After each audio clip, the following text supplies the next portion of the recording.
26 ಮೇಯಿಂದ 31 ಮೇವರೆಗೂ ಟ್ರೆಜರಿಯಲ್ಲಿ ಜಮಾ ಆಗಿರ್ತಕ್ಕಂಥ ಹಣವನ್ನು ಟ್ರೆಜರಿ ವರ್ಕ್ ಕೆಲಸ ಮಾಡ್ತಿರ್ತಕ್ಕಂಥ ರವಿ ತಾವರ್ಕೇಡ್ ಎನ್ನುವರು ಬ್ಯಾಂಕಿಗೆ ಕಟ್ಟದೇ ಇರ್ತಾರೆ. ಅದು ನಮಗೆ ಗೊತ್ತಾಗಿದೆ, 4ನೇ ತಾರೀಕು ಗೊತ್ತಾಗಿದೆ. ಅದು ಲೇಟಾಗಿ ಗೊತ್ತಿರೋದ ಕಾರಣ ಅಂದರೆ 26ನೇ ತಾರೀಕು ತಮಗೆಲ್ಲ ಗೊತ್ತಿರೋ ಹಾಗೆ ಮೇಜರ್ ಆಕ್ಸಿಡೆಂಟ್ ಆಯಿತು ಸಂಡೂರಲ್ಲಿ.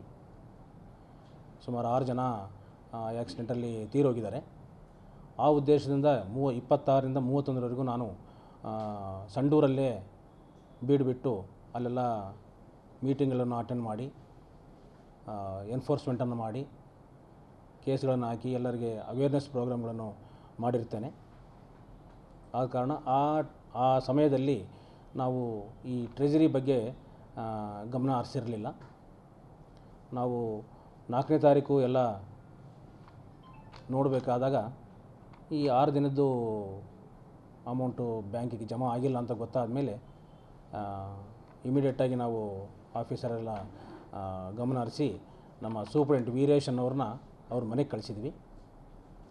ಅವ್ರ ಮನೇಲಿ ಅವರು ಇರಲಿಲ್ಲ. ಅದು ಕೊನೆಗೆ ಆಮೇಲೆ ಫೋನಲ್ಲಿ ಮಾತಾಡಿದರು. ಅವರು ಮಾತಾಡಲಿಲ್ಲ, ಅವರ ಶ್ರೀಮತಿ ಅವರ ಫೋನಲ್ಲಿ ಮಾತಾಡಿ ಕೊನೆಗೆ ನನಗೂ ಮಾತಾಡಿದರು. ಅವರು ರವಿ ಅನ್ನೋರು ಮಾತಾಡಿ ನಾನು ಬೆಳಿಗ್ಗೆ ಬಂದು ಎಲ್ಲ ಕಟ್ತೀನಿ ಸರ್ ಅಂತಂದರು. ಅದೇ ಕೊನೆ ಮಾತವರು. ಆದಮೇಲೆ ಇಲ್ಲಿವರೆಗೂ ಅವರು ಯಾವುದೇ ನಮಗೆ ಫೋನು ಮಾಡಿಲ್ಲ. ಆ ಹಣವನ್ನು ಬ್ಯಾಂಕಿಗೂ ಜಮಾ ಮಾಡಿರೋದಿಲ್ಲ. ಆದ ಕಾರಣ 6 ದಿನದ ಅಮೌಂಟು ಸುಮಾರು 16,72,518 ರೂಪಾಯಿ ಇದೆ. ಈ ಸಂಬಂಧ ನಾವು ಒಂದಿನ ಕಾಲಾವಕಾಶ ಕೊಟ್ವಿ, ಅವನು ಬರಲಿಲ್ಲ. ಕೊನೆಗೆ ಅವರು ಶ್ರೀಮತಿಯವ್ರಿಗೂ ಒಂದಿನ ಕಾಲಾವಕಾಶ ಕೊಟ್ವಿ, ಹಾಗೂ ಬರಲಿಲ್ಲ. ಅವೆರಡು ದಿನ ಬಿಟ್ಟು ನಾವು ಏನು ಮಾಡಿದ್ವಿ, FIR ಮಾಡಿಸಿದ್ವಿ. ಕೌಲ್ ಬಜಾರ್ ಪೊಲೀಸ್ ಠಾಣೆಯಲ್ಲಿ FIR ಅನ್ನು ದಾಖಲಿಸ್ತೀವಿ. ಏನಾಗಿದೆ ಅನ್ನೋದು ಇಷ್ಟೇ ಸರ್. ಬುಧವಾರ ಡ್ಯೂಟಿ ಮುಗಿಸಿದ್ದಾರೆ ನಮ್ಮ ಮನೆಯವರು. ಮನೆಗೆ ಬಂದಿದ್ದಾರೆ. ಮನೆಗೆ ಬಂದು ಊಟ ಮಾಡಿದ್ದಾರೆ. ಆ್ಯಸ್ ಯೂಶುವಲ್ ಡೈಲಿ ಹೆಂಗೆ ನಡೀತೈತೆ ಹಾಗೆ ಬಂದಿದ್ದಾರೆ, ಊಟ ಮಾಡಿದ್ದಾರೆ, ಕೂತಿದ್ದಾರೆ. ಮಕ್ಕಳು ಕವರ್ಸ್ ಹಾಕುತ್ತಾ ಕೂತಿದ್ದಾರೆ. ಟೈಮ್ 6 ಗಂಟೆ 7 ಗಂಟೆ ಸುಮಾರು ಆಯಿತು. ಇನ್ನು ಮಗಳಿಗೆ ಗಮ್ ಆಗಿತ್ತು ಅಂತ ತರಕ್ಕೆ ಹೋದ್ರು ಅಷ್ಟೇ ಸರ್. ಹೋಗಿಂದ ಫೋನ್ ಮಾಡಿ ಇವ್ರ ಮನೆಗೆ ಬಂದರು. ಸೂಪ್ರಿಡೆಂಟ್ ವೀರೇಶ್ ಸರ್ ಇನ್ನೊಬ್ಬರು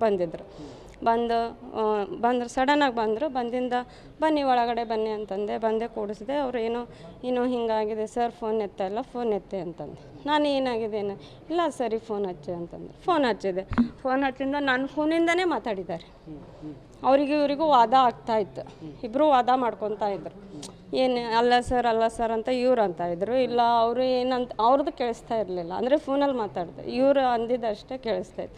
ಅಲ್ಲಿಂದ ಅವ್ರವ್ರು ಮಾತಾಡ್ಕೊಂಡ್ರು. ಅಲ್ಲಿಂದ ಇವ್ರೇನಂದ್ರು, ವೆಂಕಟೇಶ್ ಸೂಪ್ರಿಡೆಂಟ್ ಸರ್ ನೀವು RTO ಅವ್ರಿಗೆ ಮಾತಾಡಿ ನಾನು ಇಲ್ಲೇ ಕೂಡ್ತೀನಿ ಒಂದು 10 ನಿಮಿಷ, ನೀವು ಸರಿಗೆ ಮಾತಾಡಿಂದ ನಾನು ಹೋಗ್ತೀನಿ ಅಂತಂದ್ರೆ. ಅಂದಿಂದ ಫೋನ್ ಇಟ್ಟಿಂದ ಆಯಿತು ಅಂತ ಇವರು RTO ಸರಿಗೆ ನಮ್ಮ ಮನೆಯವ್ರು ಮಾತಾಡಿದ್ರು ಬಿಟ್ಟಿದ್ರು ಗೊತ್ತಿಲ್ಲ ಸರ್. RTO ಸರ್ ಅಂತ ವೆಂಕಟೇಶ್ ಸರ್ಗೆ ಫೋನ್ ಹಚ್ಚಿದ್ರು. ಇಲ್ಲ ಆತ ಮಾತಾಡಿದ್ದಾನೆ, ನೀವು ಬಂದುಬಿಡಿ ಅಂತ. ಆತ ಮಾತಾಡಿದ್ದಾನೆ, ನಾಳೆ ಆಫೀಸಿಗೆ ಬರ್ತಾನೆ ಅಂತ, ಬಂದುಬಿಡಿ ಅಂತ ಅವರು ವೆಂಕಟೇಶ್ ಸರ್ ಸೂಪ್ರಿಡೆಂಟ್ ಹೇಳಿದರು. ಅವ್ರು ನಾನಾ ಥರ ಮಾತಾಡಿದರು.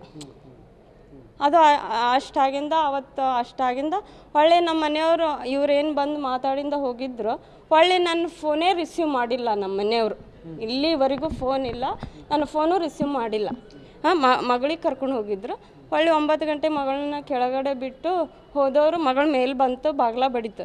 ನಾನು ಕ್ಯಾಜುವಲಾಗಿ ಡೈಲಿ ಮನೆಗೆ ಗಂಡ ಬರ್ತಾನೆ ಅಂದರೆ ಯಾರಾದರೂ ಸುಮ್ಮನೆ ಇರ್ತಾರಲ್ಲ, ಹಾಗೆ ಬಾಗಿಲು ತೆಗೆದೆ. ಇಲ್ಲ ಹೋಗಿ ನೋಡಿದೆ, ನಮ್ಮ ಮನೆಯವರೇ ಬಂದಿರಲಿಲ್ಲ. ಆಮೇಲೆ ಇವ್ರು ಬಂದು ಹೋಗಿಂದ ನಾನು ಕಂಟಿನ್ಯೂ ಫೋನ್ ಹಚ್ತಾನೆ